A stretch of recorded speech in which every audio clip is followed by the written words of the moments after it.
Bonsoir à toutes et à tous, ravi de vous retrouver pour une nouvelle semaine d'Accès Direct, votre rendez-vous quotidien avec l'actualité et l'information en Savoie-Mont-Blanc sur votre chaîne préférée. Nous sommes le lundi 3 juin 2019, c'est parti pour 45 minutes de belles rencontres.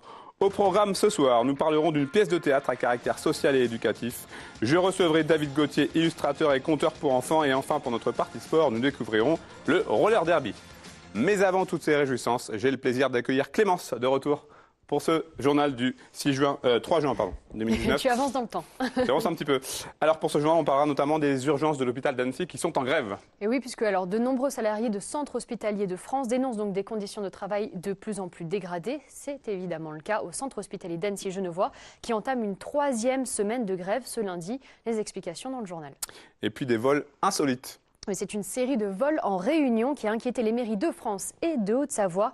Pas moins de 7 portraits d'Emmanuel Macron ont été dérobés dans le département. Alors, qui en est à l'origine et pourquoi? Les réponses dans le journal.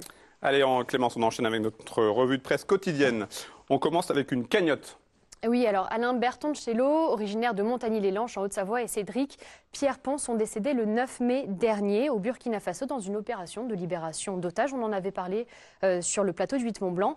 Depuis, la cagnotte Litchi, dédiée aux familles des proches de ces 2 militaires du commando Hubert, n'a cessé de grossir, à tel point qu'elle a atteint aujourd'hui la barre des 190 000 € collectés pour 4 403 donateurs. Un élan donc de générosité lancé par les frères d'armes des 2 militaires. Un exemple bien évidemment donc de générosité pour 2 hommes qui ont eux donné leur vie pour en sauver d'autres. Et puis une découverte assez macabre.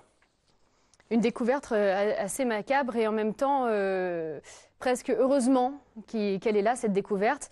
Donc les recherches sont des recherches qui se poursuivent en Inde pour retrouver les corps des 8 alpinistes qui voulaient réaliser l'ascension du Nanda Devi. Alors des corps, effectivement, auraient été repérés lors de recherches aériennes ce lundi. Ils se trouveraient sur la même route que les alpinistes auraient emprunté, selon la source Agence France-Presse. Alors toujours selon l'AFP, donc, les corps aperçus visuellement seraient pour l'instant au nombre de 5, pas les 8, mais pour l'instant au nombre de 5. La Cordée avait débuté son ascension le 13 mai dernier. L'équipe était censée être de retour sur le camp de base le 26 mai.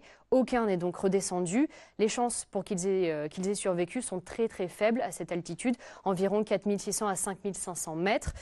Chaque année, ce sont donc des centaines d'alpinistes qui viennent du monde entier en Inde pour tenter l'ascension des sommets qui font partie de la chaîne de l'Himalaya.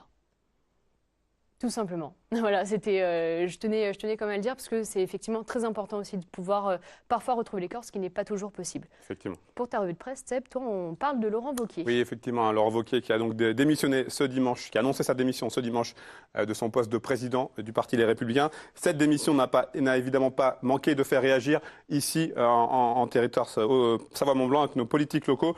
Lionel Tardy, ancien député de Haute-Savoie, opposé à la ligne politique qui avait été mise en place par Laurent Wauquiez, a fait preuve d'une certaine ironie dans son tweet en indiquant qu'il allait pouvoir reprendre sa carte avant de notifier qu'il allait quand même attendre de voir la suite. Pour Dominique Dor, la démission de Laurent Wauquiez était devenue tout simplement inéluctable. L'ancien maire d'Aix-les-Bains en appelle à l'unisson. Astrid Boroche, elle, préfère dédouaner Laurent Wauquiez de tous les maux qui touchent les Républicains depuis maintenant 10 ans. Enfin, Virginie Duby-Muller, présidente de la Fédération départementale de Haute-Savoie, salue une décision courageuse et responsable de l'actuel président de la région Auvergne-Rhône-Alpes. Et puis, les trajets courts des avions vont-ils être interdits? C'est un peu la question. Oui, c'est en tout cas la volonté de plusieurs députés qui ont déposé un amendement ce lundi, un amendement au projet de loi d'orientation des mobilités visant à supprimer plus de 70 vols intérieurs, parmi lesquels le Paris-Lyon, le Paris-Marseille ou encore le Paris-Nantes. Pour ces députés, ces trajets courts pourraient être remplacés par des trajets en train d'une durée de moins de 5 heures. Cet amendement a pour objectif évidemment la réduction de la pollution. Parmi les parlementaires à l'origine de cette demande, on retrouve des députés insoumis ou encore Delphine Batho, ancienne ministre de l'écologie de François Hollande. D'après les chiffres sur un Paris-Bordeaux, le bilan carbone est de 89,2 kg de CO2 par passager contre 1,4 kg pour le même voyage en train. Cette nouvelle inquiète fortement les acteurs du secteur de l'aviation et les propriétaires des hôpitaux, des aéroports de province pour qui ces vols sont très très importants. Dernière chose, Elisabeth Borne, la ministre des Transports, s'est déjà d'ores et déjà déclarée opposée à cet amendement. Affaire à suivre. Merci beaucoup Clémence. Allez, on débute cette émission avec notre rubrique dans l'actu. Je vous en prie, Marlène Belly, Youssouf Touré, bonsoir. Bonsoir. Marlène, on va commencer avec vous. Vous êtes une des porteuses d'un projet très intéressant initié par le Centre scolaire éducatif. Est-ce que vous pouvez nous expliquer un petit peu de quoi il en retourne? Alors, le centre scolaire éducatif, c'est une maison d'enfants à caractère social qui est située donc à Saint-Pierre-d'Albigny, en Savoie, qui accueille aujourd'hui 30, qui a en tout cas une habilitation pour recevoir 33 jeunes qui sont placés. Alors, on a une double habilitation, soit sous la protection de l'enfance en assistance éducative, soit sous la protection judiciaire de la jeunesse. Youssouf, tu as 16 ans, tu es donc hébergé par ce centre. Qu'est-ce qui t'apporte au quotidien, ce centre? Bah, j'ai tout presque. J'ai à manger, à vivre et tout ça. Et la joie de vivre aussi avec des copains. Et voilà. Ça doit être important et ça doit faire chaud au cœur d'entendre ces paroles Ouais, d'un jeune. Ouais, ils ne le disent pas souvent en plus. Voilà. C'est au moins on a pu arriver à ça. Pour en revenir à ce projet, vous avez donc choisi de travailler sur les institutions par le biais d'une pièce de théâtre. Expliquez-nous un petit peu le pourquoi du comment. En fait, le centre scolaire éducatif prend, dans la prise en charge qu'il propose, a la particularité d'accueillir donc des jeunes qui sont déscolarisés, pour la plupart. Et notre directrice, Mme Mathieu, a misé sur la culture comme vecteur d'apprentissage pour ces jeunes.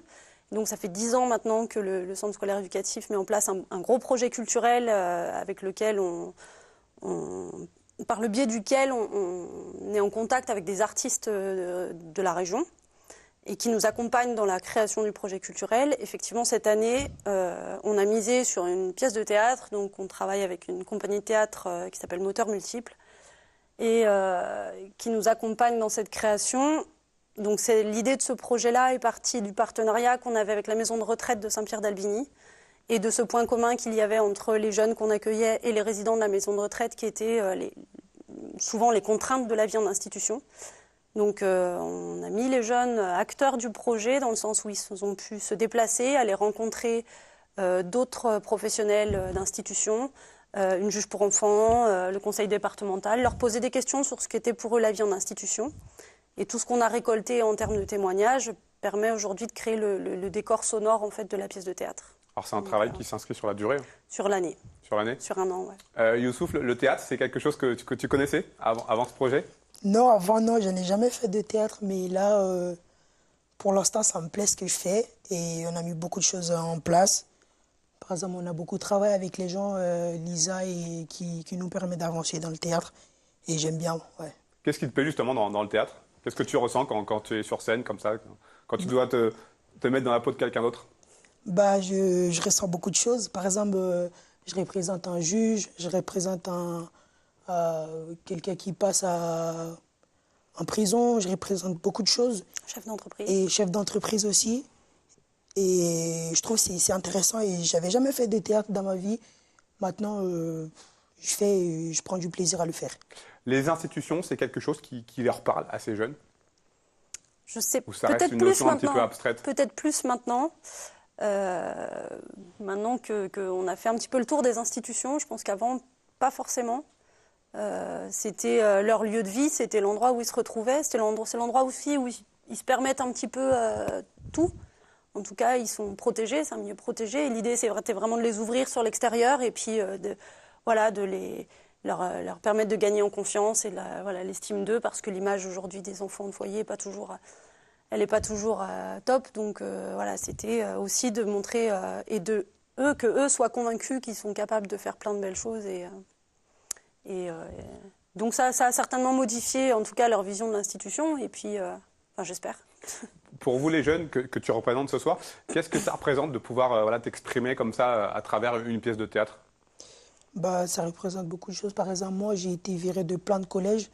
Bah, aujourd'hui, en faisant ce théâtre-là, bah, ça me donne la confiance en moi de passer devant plein de spectateurs qui seront là. Et que ce soit moi ou que ce soit mes copains, je pense que ça doit être la même chose. Qu'est-ce qui a été le plus dur pour que ce projet prenne vie? Beaucoup de choses. C'est pas facile tous les jours. C'est la motivation, de maintenir une motivation sur un an, c'est très long, avec des périodes de répétition qui sont assez espacées quand même. Donc les garder motivés, c'est compliqué. Ils n'ont pas toujours envie. Nous, on n'a pas toujours envie non plus. Il faut aussi en parallèle qu'on fasse de l'école, donc du français, des maths, de l'histoire géo. Donc c'est aussi leur apprendre tout ça à travers le projet culturel. Et puis de maintenir aussi une solidité d'équipe, parce que si on ne travaille pas tous ensemble, c'est pas possible. Donc c'est pas toujours facile. Mais... Pour rendre ce projet le plus crédible possible, vous avez rencontré des professionnels, que ce soit des personnels d'EHPAD, de foyers ou encore de tribunaux. Qu'est-ce que vous en gardez? Qu'est-ce qu'ils peuvent en garder justement ces jeunes? Eh ben, alors pour beaucoup, ils ont découvert toutes ces professions qu'ils connaissaient pas. Ils ont pu s'ouvrir à eux, en tout cas, leur poser des questions qui n'étaient pas préparées, qu'ils avaient vraiment envie de leur poser. Ça a modifié certaines visions des différentes professions. Et puis je pense qu'il y a une certaine fierté. Enfin, quand ils vont au conseil départemental, alors là, ils se prennent en photo devant les bâtiments, ils envoient leurs parents aussi, et ça permet aussi vraiment de recréer indirectement le lien aussi avec les familles et de montrer voilà, qu'ils sont capables de plein de choses. Et je pense que voilà, ils sont contents de ça, même s'ils ne le disent pas tout le temps. Youssouf, est-ce que le théâtre, ça peut être aussi un moyen pour toi, pour vous les jeunes, de faire sortir la souffrance qu'il y a en vous? Bah, je dirais pas tout le temps, mais souvent il y a des moments qui sont difficiles. T'as pas envie d'y aller et il y a plein de choses il y a plein de raisons pourquoi t'as pas envie d'y aller. Ouais, mais un peu quand même. Parce que quand tu te retrouves avec tes potes et vous rigolez, vous délirez, moi je trouve que c'est sympa que de rester tout seul dans sa chambre enfermé. Et ouais. Même question pour vous, Marlène. Est-ce que vous pensez que le théâtre, cette voie d'expression, ça peut être une façon de faire ressortir certaines choses enfouies? Ouais, moi je pense beaucoup. J'étais peut-être un peu sceptique au départ. J'ai eu très peur parce que le théâtre, pour eux, c'est quand on leur dit le mot théâtre, c'est Molière, c'est des grands classiques de théâtre.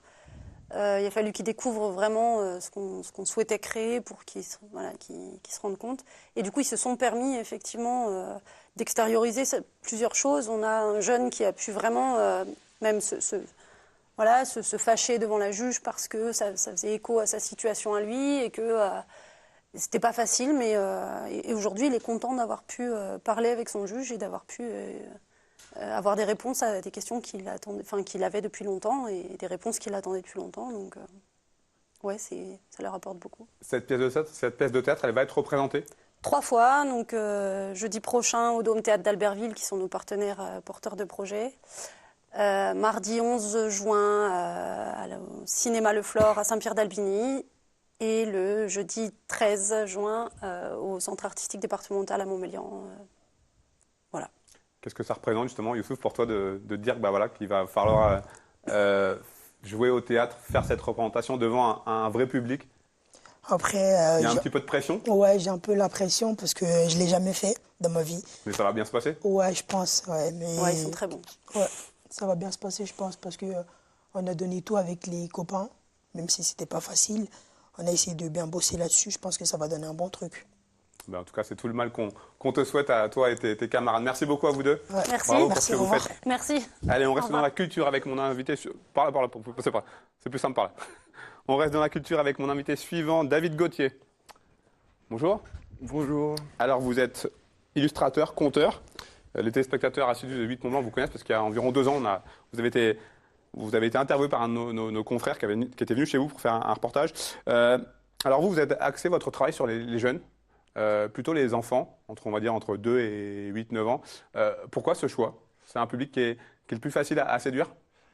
Moi, personnellement, je viens du film d'animation et donc de l'illustration. Alors, vous avez dit illustrateur et conteur. En fait, c'est pas tout à fait ça. C'est plutôt auteur-illustrateur et éditeur. D'accord. Parce que, donc d'un côté, j'ai un travail d'auteur-illustrateur. Puis après, on en reviendra. Voilà, et ensuite, j'ai créé une maison d'édition dans laquelle participent d'autres auteurs, d'autres illustrateurs régionaux. Voilà. Alors, vous avez commencé en 2012, si je ne dis pas de bêtises, dans ce... À peu près, ouais. Comment est-ce qu'on arrive dans ce domaine? Donc moi, j'ai commencé d'abord par faire une dizaine d'années de films d'animation. Je travaillais dans des studios à Angoulême, à Poitiers, à Lyon. Et puis au bout d'une dizaine d'années dans le film d'animation, j'avais besoin de quelque chose où je m'exprimais plus personnellement, où je pouvais être plus créatif, parce que j'étais un peu dans une usine à film, à dessin animé. Donc j'ai eu ce projet de faire des films, des contes pour enfants. Et donc j'ai pris comme histoire au début des histoires locales, puisque je suis natif de Chambéry, donc en Savoie. Et puis du fil en aiguille, bah, les histoires ont bien plu et j'en ai fait toute une série donc, qui s'appelle Les Contes Alpins. Et voilà, à partir de là, comme ça marchait pas mal, j'ai arrêté le dessin animé et je me suis consacré entièrement à la publication de livres pour enfants. Est-ce que vos travaux dans le domaine de l'animation ont une influence aujourd'hui sur ce que vous faites? Oui, ça a dû en avoir, puisque j'avais testé pas mal de techniques dans le film d'animation, notamment le papier découpé, la pâte à modeler. Et donc j'ai réutilisé un peu certaines de ces techniques de travail pour créer des illustrations, notamment bah, y a des livres qui sont faits tout en papier découpé. Et puis j'ai aussi fait un livre que j'ai créé en fait avec l'idée de le rendre interactif, donc de faire une application avec donc des petites animations que j'ai créées suite à ce livre-là. Comment définir votre univers? Alors mon univers, bah là dans le cadre des contes alpins, bah, c'est des histoires locales. Donc je puise dans les légendes, dans les contes de Savoie, de Haute-Savoie, des Alpes. Et puis mon univers, il est un peu humoristique et j'essaye de mettre un peu d'histoire. Donc c'est un mélange avec des histoires qui ont des choses un peu historiques, un peu d'humour. J'essaye de moderniser les légendes pour que les enfants y trouvent leur compte. Alors vous êtes très attaché à votre région, ça se voit dans ce que vous faites? Ben oui. C'était important ça de Oui, retranscrire c'était important. votre attachement à la région? C'était dès le début l'idée de ne pas créer une maison d'édition nationale, mais de faire quelque chose de local avec des auteurs et des illustrateurs locaux. Donc au départ, c'était mes livres, mais finalement, j'ai ouvert à d'autres auteurs. Et donc rester sur quelque chose, une diffusion assez locale et des histoires locales créées par des gens voilà, de la région des Alpes. Vous avez donc fondé en 2009 votre maison d'édition, l'édition Boule de Neige. Vous avez amené quelques ouvrages. C'est quoi l'état d'esprit? C'est quoi l'ADN des éditions Boule de Neige? Ben, les éditions Boule de Neige, il y a toujours un petit côté, il y a pas mal d'humour. Donc on essaye de se baser sur les légendes locales, mais en même temps de les tourner un peu en dérision ou de les rendre un peu plus actuelles. Par exemple, vous avez des légendes comme la dent du chat. Ou bien le monstre du lac du Bourget. Alors il y a plusieurs collections, il y en a pour les plus petits, il y en a pour les plus grands, et puis maintenant il y a aussi toute une collection de bandes dessinées. Voilà, l'idée c'est tous des livres qui sont vraiment orientés avec beaucoup d'images, quoi, beaucoup de graphismes, et voilà. C'était un objectif, un aboutissement d'avoir votre propre maison d'édition ou ça c'est venu un petit peu par hasard? Ah, c'est venu complètement par hasard. Au départ, j'avais le projet de faire juste de l'auto-édition, de faire quelques livres à moi, quoi, en ayant compte sans avoir de maison d'édition qui me suivait. Et puis, comme ça marchait bien, que les libraires en demandaient plus, j'ai intégré d'autres personnes que je connaissais. Donc, on est tout un petit réseau, un petit collectif, surtout sur la Savoie, mais il y en a aussi en Haute-Savoie. Et voilà, donc maintenant, on est un petit groupe et on essaye de sortir des livres pour enfants, de la bande dessinée, et puis de s'ouvrir peut-être à d'autres choses encore. Le territoire de Savoie-Mont-Blanc, il semble très propice à l'imagination, aux œuvres littéraires. J'ai reçu sur ce plateau il y a quelques semaines une auteure de bande dessinée. Elle me disait, bah, ici on regorge on a juste à sortir la tête de chez soi. Ouais. Bah, quand on enquête sur qu'est-ce qui peut être intéressant à raconter aux enfants, on trouve plein de choses. Les gens, des fois, ils me disent bon, quand est-ce que tu arrives au bout des contes alpins, tu dois manquer d'histoire, d'imagination il y a une liste qui n'en finit pas, donc au contraire, c'est le temps qui manque, mais les histoires, il y en a plein. Ouais. Après, en plus, les histoires, on les fait grossir, on part de certains éléments, puis on les transforme un peu, mais oui, il y a plein de choses à dire. C'est beaucoup autour de la montagne quand même. Hein, mais forcément, la montagne, les lacs, voilà. Qu'est-ce qui vous plaît dans le fait de raconter des histoires par l'image, grâce à ces supports, ces livres, ces bandes dessinées? Moi, ce qui me plaît, c'est de m'éclater, de faire rigoler les enfants, tout en leur apprenant quelque chose. J'ai l'impression que quand ils arrivent au bout de l'histoire, ils ont passé un bon moment et en même temps, ils ont appris quelque chose. Donc, c'est ça le but. C'est un public exigeant, les 2-8 ans? Ben, c'est un public assez exigeant. Ouais. Enfin, en tout cas, c'est un public on- qui attend des choses assez pointues finalement. Et s'ils accrochent, on peut dire qu'on a réussi, quoi. La suite, c'est quoi? Encore plein d'idées, j'aimerais que vous Il y a formiez enc- des idées. Oui, il y a encore pas mal de choses. Il y a des albums collectifs, peut-être faire un peu d'autres supports, peut-être des puzzles, des jeux de société ou des jeux de cartes. En tout cas, et continuer l'édition. Peut-être surtout la bande dessinée, ça me plaît bien dernièrement. Voilà, c'est ça les projets. Merci beaucoup, David. Merci. À bientôt. Au revoir. Allez, je vais accueillir mes dernières invités pour ce soir, pour notre rubrique sport. Manon Charpentier, Suzy Châtel, installez-vous. Bonsoir. Bonsoir. Bonsoir. Bonsoir. Alors, vous êtes membre d'une équipe au nom assez original, déjà, les Brutales de Luxe, une équipe de roller derby. Qu'est-ce que c'est que ce sport, cette discipline? C'est vous, Manon, qui nous avez écrit directement à la rédaction. Oui. Qu'est-ce que c'est que le roller derby? Alors, le roller derby, c'est un sport d'équipe et de contact qui se joue sur une piste ovale sur laquelle 2 équipes de 5 joueuses doivent s'affronter. Et dans chaque équipe, il y a une attaquante qu'on reconnaît grâce à un couvre-casque avec une étoile qui doit dépasser les filles de l'équipe adverse pour marquer des points. Et du coup, les filles de l'équipe adverse doivent l'empêcher de passer. Et pour ça, on se rentre dedans, dans des zones réglementées, pas n'importe comment. D'où il vient ce sport? Les États-Unis. On va dire un mouvement plutôt féminin, avec tout un côté do-it-yourself, empowerment, qui fait que ce sport est vraiment porté par une mouvance assez féminine. C'est un sport pour les femmes, par les femmes, et ça, c'est chouette. C'est un sport uniquement féminin? Absolument pas, parce que... Mais à l'origine? Voilà, on n'est pas sectaire, mais à l'origine, oui. Comment est-ce que vous l'avez découvert toutes les deux? Toi, je sais pas. Moi, personnellement, bizarrement, c'était mon copain qui connaissait le sport parce qu'une fille qui connaissait le pratiquait. Donc, il m'en a parlé. Puis, dans l'ancienne ville où j'étais, il y avait une équipe. Et du coup, j'avais été voir pour tester parce que je voulais faire un sport d'équipe. Et puis, au-delà du sport, c'est aussi un état d'esprit dans son ensemble qui est plutôt cool. Et du coup, je suis restée. Et quand je suis revenue dans le coin, j'ai voulu continuer. Et c'est là que j'ai rejoint les Brutales de Luxe. Vous avez tout de suite accroché? Ouais.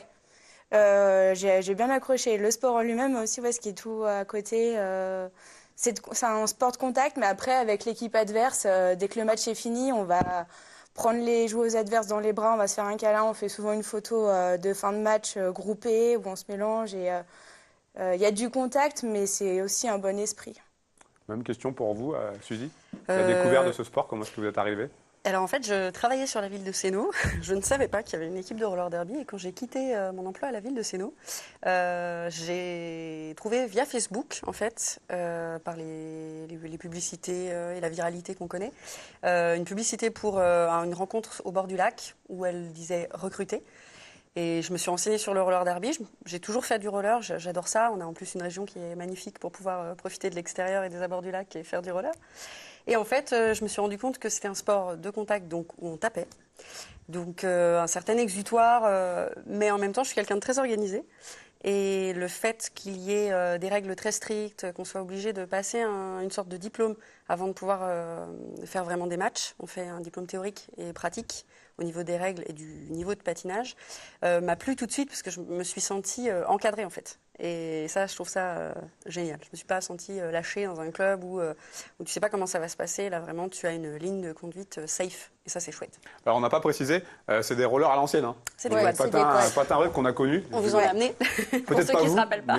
Mais, Si. Avec les 4 roues non alignés. Ouais. Qu'est-ce que ça change par rapport au roller inline qu'on connaît? Stabilité. Stabilité? Online, pour faire court, rapidité. On va dans la continuité du mouvement et on va vite. Le quad, on va être plus stable quand il s'agit de rester un petit peu en appui au même endroit pour attendre que quelqu'un essaye de passer et le bloquer, c'est plus encore stable. Désolée. Et pour l'attaquante, elle est quand même elle est beaucoup sur les stoppers à l'avant pour essayer de prendre de l'accélération et passer. Comparé on connaît. Voilà. Alors l'équipe des Brutales de Luxe a donc été créée en 2014.